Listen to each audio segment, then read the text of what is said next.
Bun, deci în ce urmează vă prezentăm Metin 2 Cora, un server frumos, privat. Și să vedeți cam de ce dispune.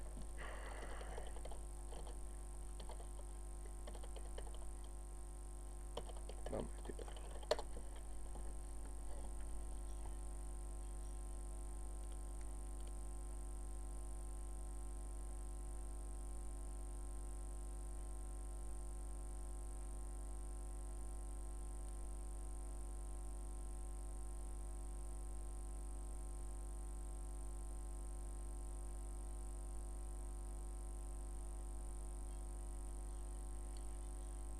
Așa, după cum vedeți la regatul galben, deci celelalte regate s-ar putea să le fac și lor câte un gameplay, dar s-ar putea să dureze ceva la ele.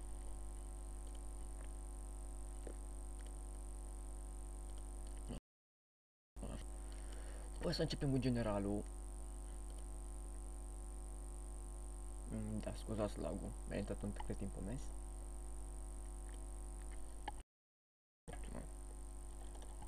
Nu am copii. Foarte rar. Așa. La general, după cum vedeți, sunt blessurile care le pot recomanda până la plus 6, după vă recomand să aveți metale ca să nu pierdeți ceva perle. De piatră safie, licorile generale din tolbă de bani, după cum vedeți, este marmură binecuvântată, prețul fiind, să zic, destul de bun. Ginseng pentru cal, iarba emoție pentru cal, pachete pentru shop-uri, vinuri, mantii. Să fiu sincer, chestia asta le-am folosit niciodată, deci habar nu am ce folosesc.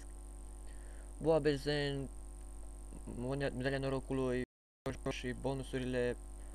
După cum vedeți, are schimbător de 6-7, dar 6-7 în sine se ia de la donații, 1 euro bucata. Mânușile tâlharului, experiență, papăși de viteză, inelte de portare total funcțional, după cum vedeți aici.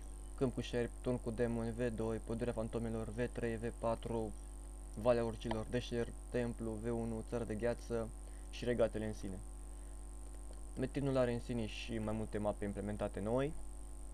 Tigramii, tărâmul zombilor, mământul zeiței, tărâmul primăverii, orașul boșilor demonici. În orașul boșilor, după cum o să vedeți dacă intrați, o să pice cornurile, mânușile, stilourile, adică materialele care aveți nevoie la app, de exemplu, ce îmi trebuie mie la arc. Vă arăt imediat. După cum vedeți, perle metal, perle cap de mort, mănuși și stilouri. La primele upgrade-uri nu o să vă ceară decât pamflete și câte 4 perle fiecare. Perlele le faceți cum urmează. Pentru 20 de dinți de orc vă dă o perlă roșie, pentru 10 limbi vă dă perlă albă și 10 globuri vă dă câte o perlă albastră. Toate le luați de la Uriel, adică de aici, după cum vedeți. La pescar găsim pietrele, undițele, clasicele.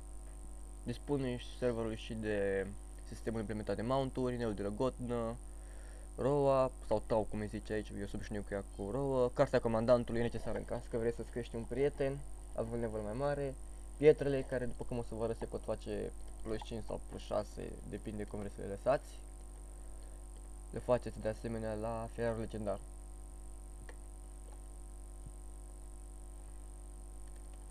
Cum vedeți, le faceți aici până la plus 5, plus 6, să sperăm că nu ieșează.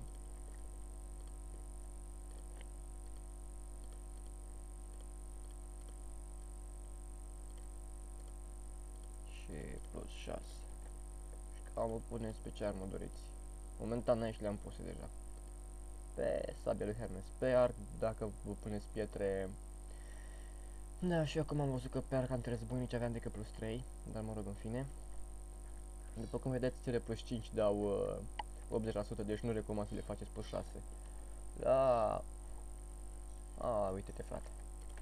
Deci, la magazinul de armuri aveți cupru, argint, celelalte chestii care le puteți pune pe accesorii, scutul pentagon de plus 9, scutul de 41, armurile începând din oțele la plus 9 ies celelalte armuri, primele evoluții fiind perle, celelalte fiind cu materiale noi. De exemplu, pentru tarantula mea să o fac rinocer îmi trebuie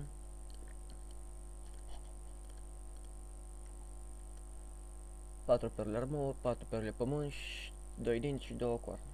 Da. La negustor de arme găsiți următoarele: bătălie plus 9, lună plină, cuțite dragon de 65, cuțite 30, arcaisec, dar nu cred că acesta evoluează dacă nu mă înșel, că mi-a ieșit din celălalt. Evantaiul de 65 la plus 9 evoluează de asemenea, cuțitele 65 evoluează, bătălia evoluează dacă nu mă înșel și clopotul cer pământ. Dacă nu mă înșel, de la celălalt shop trebuia să-mi iau arcul care evoluează. Da. Arcul meu, arcul discordie, a ieșit din dragonul galben de 65, din nimfă, dacă nu mă înșel, evoluează de iarăși ceva, sabie exorcism, alte până 65, clopot seceră de 80, acestea sunt cărțile de care aveți nevoie. Strategie soarta nu mai am, pare rău. Așa. Stați să vă arăt cam cum arăta ce vă cer și ale evoluțiile primele. Atât.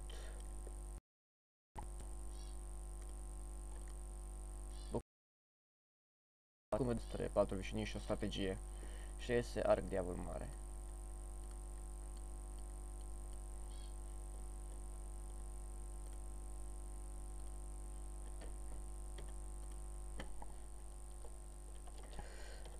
Mapa de 130. Din nou puțin larg. Orașul așa de mărci.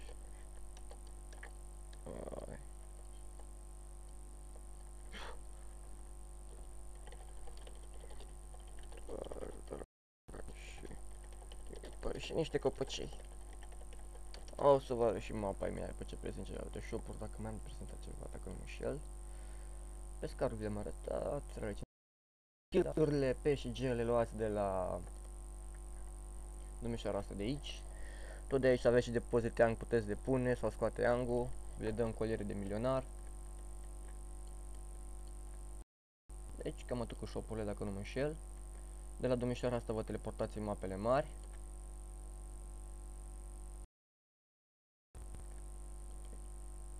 Deci se vedem orașul Bușor de Muneș, că tot ar striga puștii după coarne. Și sperăm să nu fie ori prea dor pe acolo, că am decât 17 cu piatră. De asemenea, evoluțiile au o gamă foarte, foarte largă. De exemplu, scutul meu este ultima evoluție a doua, casca a doua evoluție, armura cred că este a 7 sau 8, arcul a 5 sau a 6, doar la a doua, cercei la a treia, colierul la a treia. Și papucii de asemenea evoluează în papuci anticaractere. Frumos dragon, sperăm că nu dă. Astea sunt caz de orice precauție. 5 war, ca de obicei. Ce papuci am pe mine? Am papucii de războinici, măcar ăștia. La dragon roșu, din ce am înțeles, pic stilouri, perle pământ, perle amor, din câte, dacă mă știu bine, la Reaper ăștia de se chinuie lumea să-i bată, pic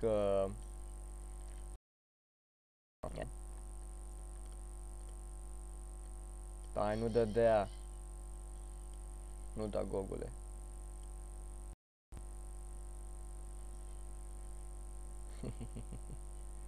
El din tată, îți place ce-mi pică pe el?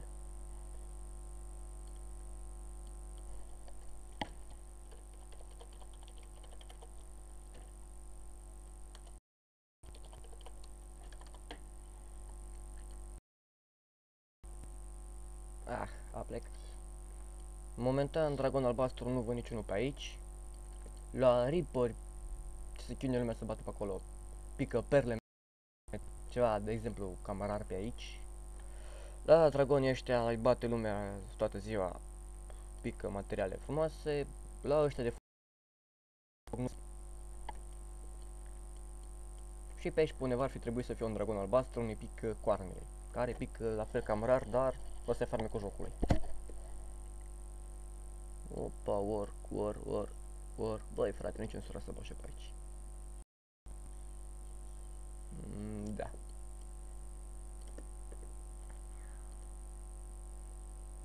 În V4, V5 vă pică pamfletele, recomand să aveți și o mânușă cu voi sau ceva bonusuri de iteme pe voi. De exemplu, Pe unul din timpul meu, dacă nu mă am șansă la mai multe obiecte, ceea ce avantajează că pică mai ușor pamfletele și restul.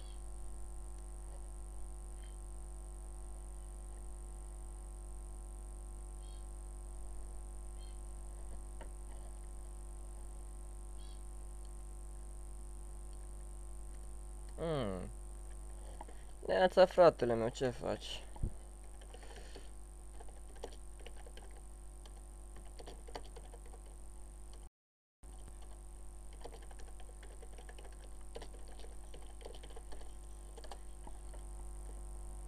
La grăjdar, sincer, nu am uitat niciodată, dar cred că găsesc chestiile obișnuite, gen tiche de călărie, pe din astea.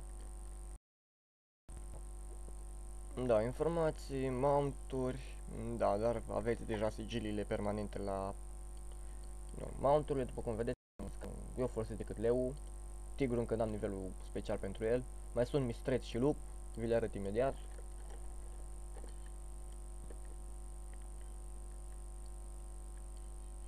Opa, personaj important, opa, tot cu tarantulă și prietenul nostru cocaine.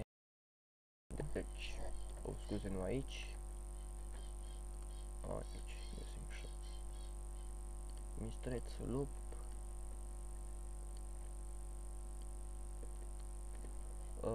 Ăsta e lupul.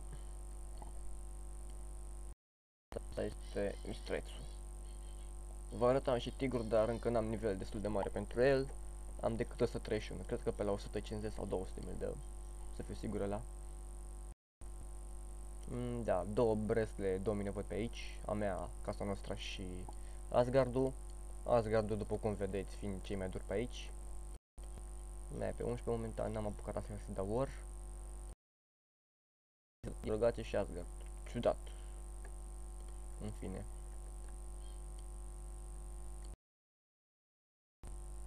Și cam asta este, vă aștept pe Metin, aveți nevoie de ceva, puteți veni la noi, vă așteptăm cu pamflete, pietre, ce aveți nevoie. Deci sper să vă placă Metinul, vă așteptăm pe el cu mare plăcere.